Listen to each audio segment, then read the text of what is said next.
Pemirsa, upaya John Henry Sianturi untuk mencari keadilan melalui pra-peradilan di Pengadilan Negeri Medan pasca ditahan Kejati Sumut belum juga menemukan titik terang setelah penyidik Kejati Sumut 2 kali mangkir di persidangan.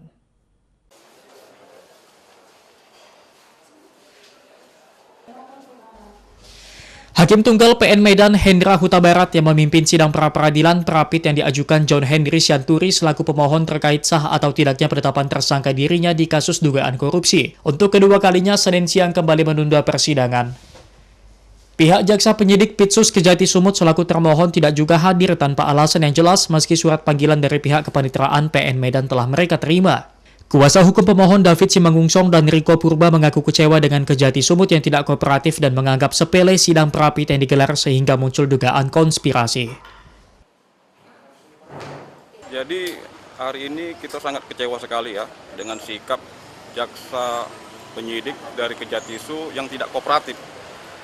Ini sudah 2 kali panggilan karena tadi orang pihak panitera juga sudah menyampaikan bahwa dari penyidik sudah menerima surat panggilan dan sudah ditandatangani orang itu dari PTSP dan sudah sampai ke meja hakim. Artinya inilah yang akan mungkin timbul dugaan bahwa ini ada konspirasi ya. Proses pengerjaan dari mulai nol sampai jadi dan memang dia mengawas berdasarkan gambar yang diterima oleh perencanaan melalui PPK dan kontraktor. Jadi tidak berdiri sendiri. Karena klien kita mendapatkan perintah kerja dari perusahaan. Jadi dari pihak perusahaan. Jadi gini Bang, perusahaan ini ada 2. Satu perusahaan kontraktor dan satu perusahaan pengawas dalam artian konsultan. Nah, jadi dari dalam perusahaan konsultan ini hanya klien kami yang ditahan. Padahal beliau sudah jelas-jelas bekerja itu tidak berdiri sendiri berdasarkan perintah kerja dari pimpinan perusahaan.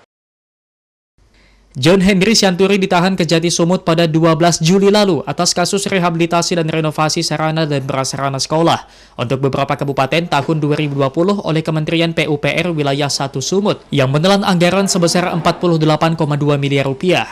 Di luar anggaran tersebut, 1 miliar dialokasikan untuk konsultan. John Henry ditetapkan tersangka karena terdapat perbedaan volume antara dikerjakan dan yang terdapat dalam kontrak pada nilai 1 miliar rupiah. Dan anehnya dalam perkara ini malah dirinya yang dikorbankan sementara pimpinan perusahaan konsultan dan juga instansi terkait dalam proyek tidak juga ditetapkan tersangka dan ditahan oleh Kejati Sumut. Dari Medan, Said Ilham, iNews melaporkan.